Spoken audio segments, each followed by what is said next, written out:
ചില്ലറയെ ചൊല്ലിയുണ്ടായ തർക്കത്തിനിടെ കണ്ടക്ടറുടെ ക്രൂരമർദ്ദനത്തിന് ഇരയായി ചികിത്സയിലിരിക്കെ വയോധികൻ മരിച്ച സംഭവത്തിൽ വെളിപ്പെടുത്തലുമായി ദൃക്സാക്ഷികൾ. 3 രൂപ കുറഞ്ഞതിനാണ് വയോധികനെ ബസ്സിൽ നിന്ന് തള്ളിയിട്ടതെന്നും പോലീസ് കണ്ടെത്തി.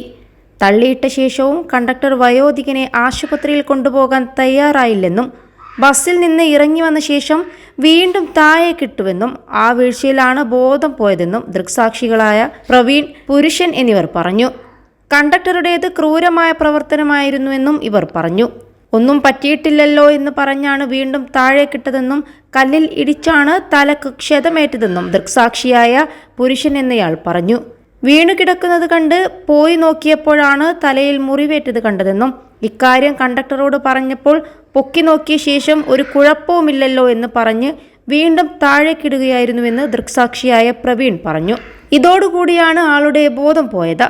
കണ്ടക്ടർ ആകെ ബഹളം വെച്ചുകൊണ്ടിരിക്കുകയായിരുന്നുവെന്നും പ്രവീൺ പറഞ്ഞു. കരുവന്നൂർ സ്വദേശി പവിത്രനാണ് ഇന്ന് രാവിലെ ചികിത്സയിലിരിക്കെ മരിച്ചത്. ഏപ്രിൽ 2 ഉച്ചക്ക് 12ഓടെ തൃശൂർ കൊടുങ്ങല്ലൂർ റൂട്ടിലോടുന്ന ശാസ്ത ബസിന്റെ കണ്ടക്ടർ ഊരകം സ്വദേശി കടുകപ്പറമ്പിൽ രതീഷിന്റെ മർദ്ദനത്തിൽ ഗുരുതരമായി പരിക്കേറ്റ് ചികിത്സയിൽ തുടരുകയായിരുന്നു.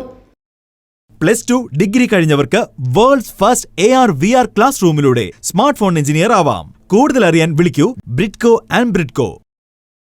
ചില്ലറയെ ചൊല്ലിയുള്ള തർക്കത്തിൽ പുത്തൻതോട് ബസ് സ്റ്റോപ്പിന് സമീപത്ത് വെച്ച് പവിത്രനെ കണ്ടക്ടർ ഊരകം സ്വദേശി രതീഷ് തള്ളി താഴെയിടുകയായിരുന്നു. റോഡരികിലെ കല്ലിൽ തലയിടിച്ചാണ് പവിത്രൻ വീണത്. ആദ്യം മാപ്രാണത്തെ സ്വകാര്യ ആശുപത്രിയിൽ പ്രവേശിപ്പിച്ചെങ്കിലും പരിക്ക് ഗുരുതരമായതിനാൽ തൃശൂരിലെയും കൊച്ചിയിലെയും ആശുപത്രിയിലേക്ക് മാറ്റി. ചികിത്സയിലിരിക്കെ കൊച്ചിയിലെ ആശുപത്രിയിലായിരുന്നു മരണം. സംഭവം കണ്ട നാട്ടുകാർ കണ്ടക്ടറെ തടഞ്ഞുവെച്ച് ഇരിങ്ങാലക്കുട പോലീസിൽ വിവരമറിയിച്ചതോടെ പോലീസ് എത്തി കണ്ടക്ടറെയും ബസ്സും കസ്റ്റഡിയിലെടുത്തിരുന്നു. പവിത്രൻ മരിച്ചതോടെ കണ്ടക്ടർക്കെതിരെ കൊലക്കുറ്റം ചുമത്തി. 21 ലക്ഷത്തോളം സന്തുഷ്ടരായ ഉപഭോക്താക്കളും 2 ലക്ഷത്തോളം തിമിര ശസ്ത്രക്രിയകളും പൂർത്തിയാക്കിയ മലബാറിലെ ഏക കണ്ണാശുപത്രി Al Salama high hospital road, Perinthalmanna.